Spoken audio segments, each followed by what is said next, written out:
welcome family. This is Dr. Machona again. I want to thank you for those who have prescribed and liked, and those who are sharing my channel with other people so that they can also learn from this project. One of the most important things I told you in the beginning is that you need to keep kind of a record of what you're doing, and that helps you so that when you forget something, at least you have written down. Right now, I think you have a notebook which you take notes to help you remember some of the things, because we are not machines. Even machines can make mistakes. But today, since we discussed about, last time we discussed about how to find a topic. Today I want to focus now on the most important thing now before you start your project. In most schools, they'll ask you to write a proposal of what you are going to study. This proposal is a document. It's a smaller document which, depending on the school, they will usually tell you the length of the proposal and what needs to be in there. But me, I'm going to focus on the things that from experience I've seen that they appear in a proposal. And the proposal is actually like a marketing document. You are marketing yourself. Oh, I was so happy that here there was sun, but it seems like the sun is keeping on going. But what I'm saying is that the proposal is a marketing tool for your project. This is where you sell yourself to justify why you need to do the project. Because even your supervisor needs to be convinced that this is a worth project to do. So I recommend that when you start a proposal, or at the end of writing the proposal, you can write introduction as your first item on the proposal document. So introduction is that you are informing the reader what you are going to cover in your proposal. For example, from experience, what I've seen is that usually a proposal will have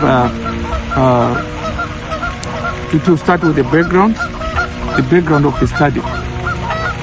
What's the background? What are you talking about? What has prompted you to start this? And then it will come on to define the research problem. What is the problem? And some schools say that the research problem can be deduced from your topic. Let's say from the example I gave last time about someone researching about challenges faced by students with visual impairments in achieving their goals in a school, or how visual impaired students face challenges in participating in sports. So if that is the topic, maybe you can change that topic into a question to say what are the challenges faced by visually impaired students in participating in sports. That's a research problem. So now, after your research problem, you have defined your background. So when you are writing a background, it's like you are writing a mini literature review of the problem you are studying. So you don't have to put so much literature or studies, but you need to write about your experience concerning the phenomena, and look also in practitioner journals to see what they say, and just maybe quote 2 or 3 studies that focus on your or the phenomena understanding. So for example, what I said, if you are studying about learners with visual impairments, find studies that support that in your background study. So I explained about the research problem. And the next thing you have to focus on now is writing the objectives. So some people call them the purpose of the study, the objectives of the study, but basically this is what you want to find out. You want to find out from the study. So you say, and I encourage you that be consistent with the way you write. If you are numbering your objectives,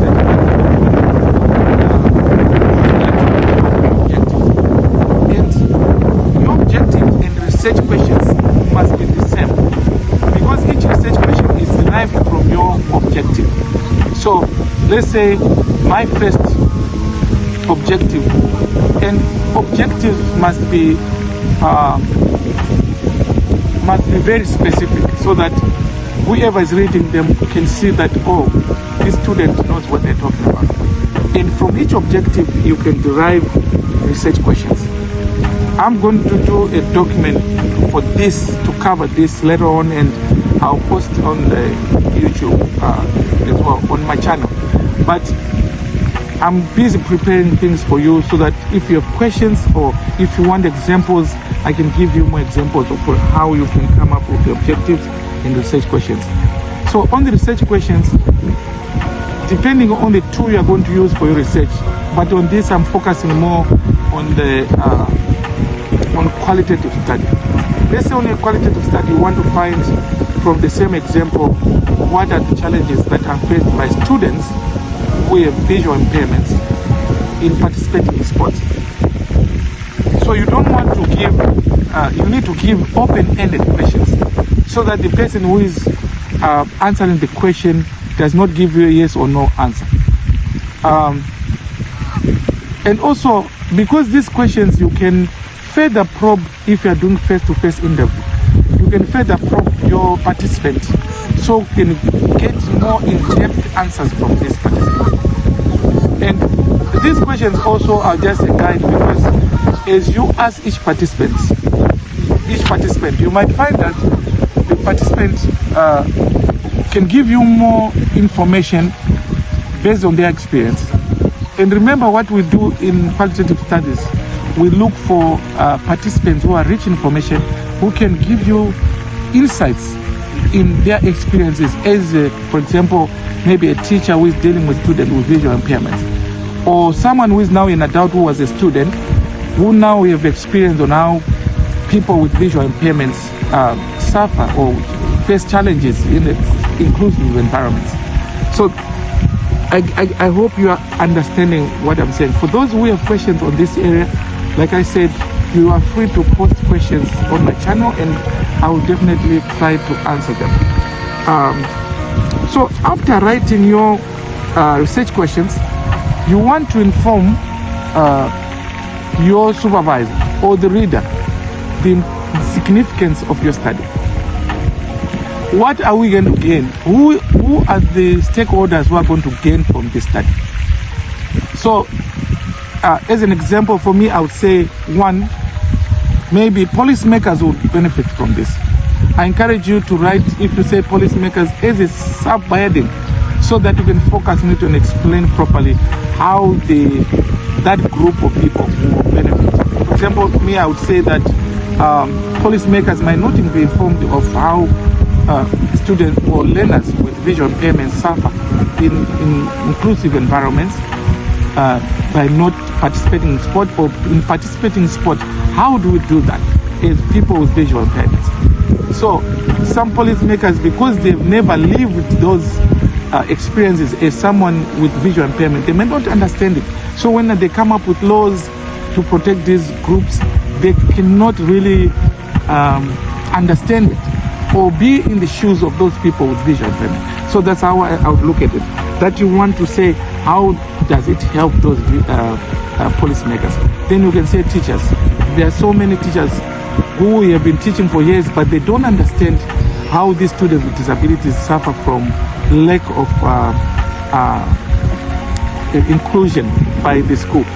Even students who go to school with students who have visual impairments, they might not understand the predicament of these students. So this study might give insights to these groups so that they begin to understand and appreciate the challenges that these students might face.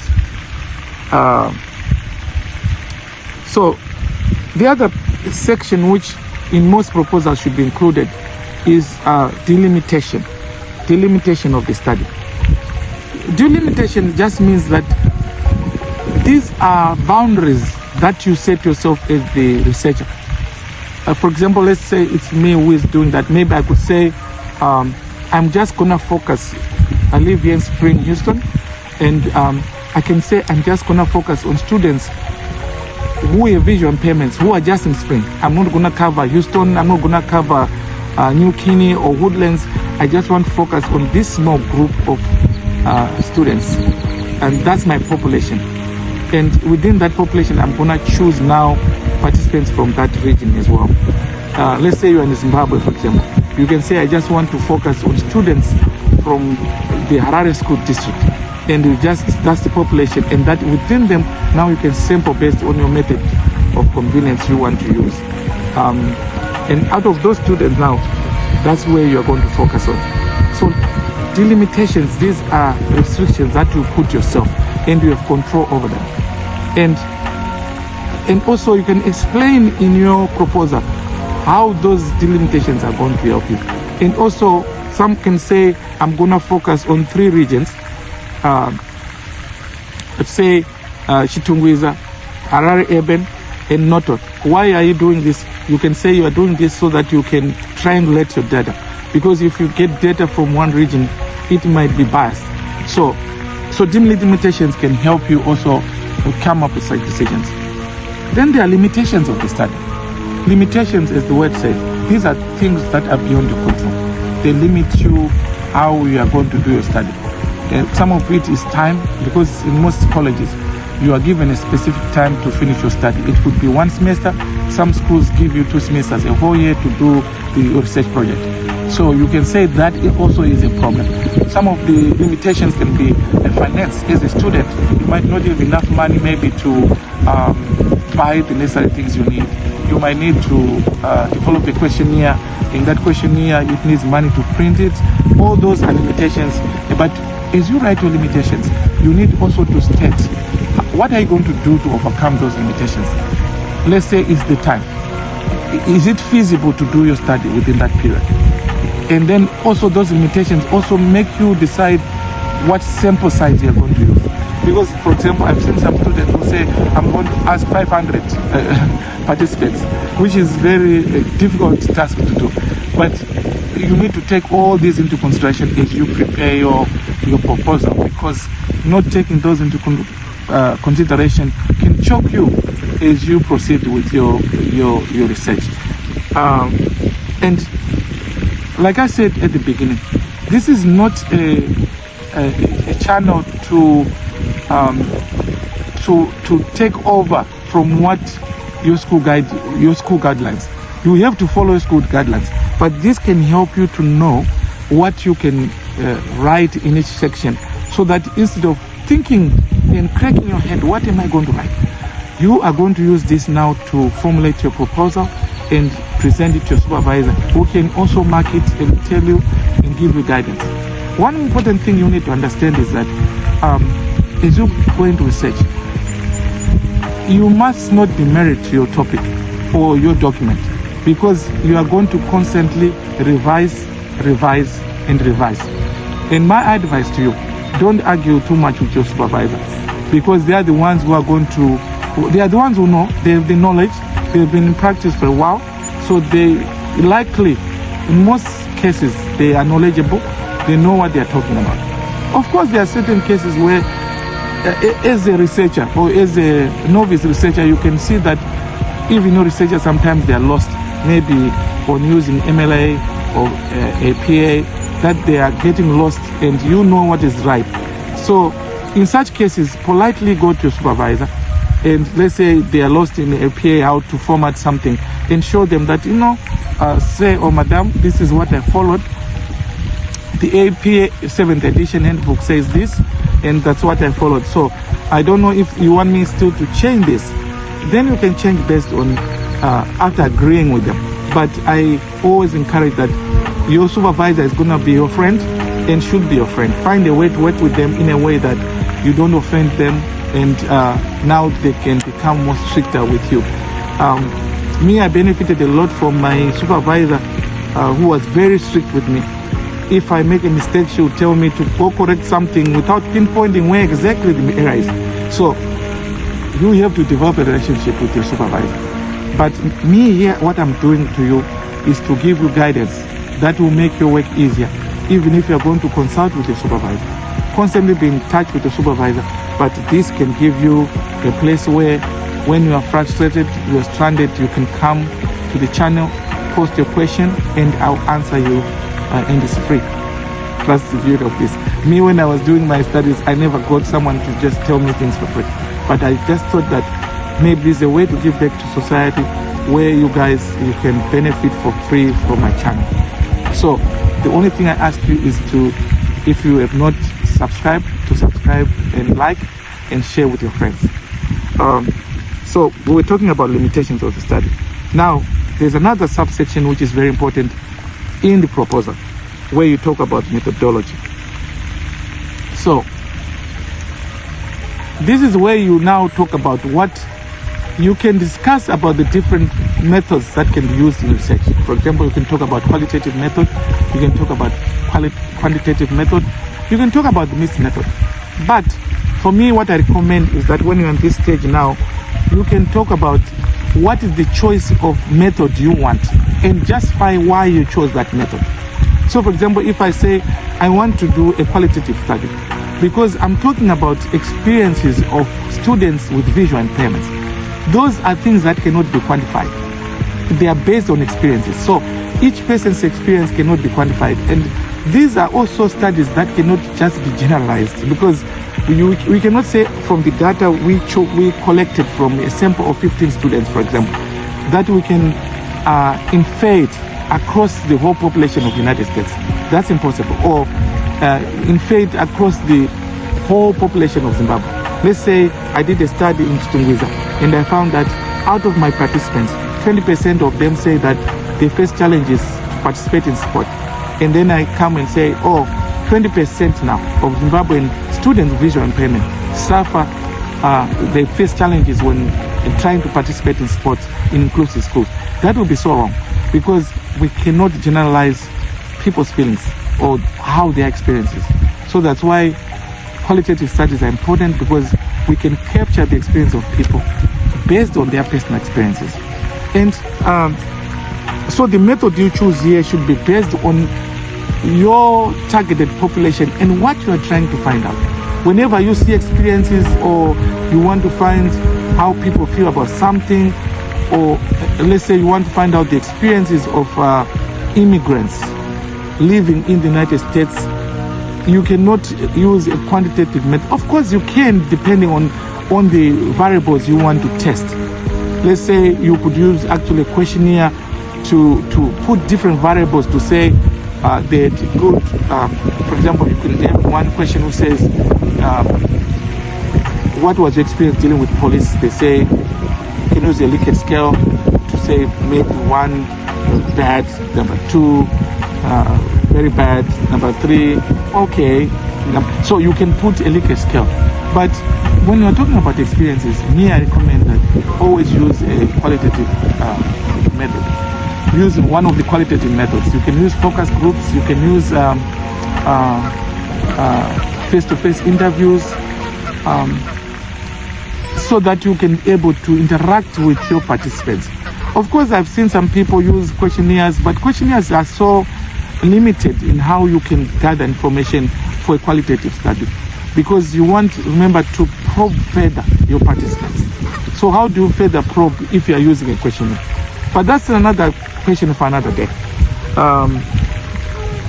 So remember, I said when you are writing your proposal, you need to think about your whole study in totality, because if you do each section by section, you'll have problems. So because you've already come up with a methodology, now you need to think about your population and sampling method. So if my population is people in Chitungwiza or students with visual impairments who go to colleges in Chitungwiza, I must also think about how am I going to sample them? How am I going to choose those participants? Maybe someone can say through snowballing, I can ask one visual impaired student to say, do you know someone who can be willing to participate in this? And they tell me. But you're looking for participants who are rich in information, who can give you information that is not manipulated, information that is truthful, because that's what we want in a study.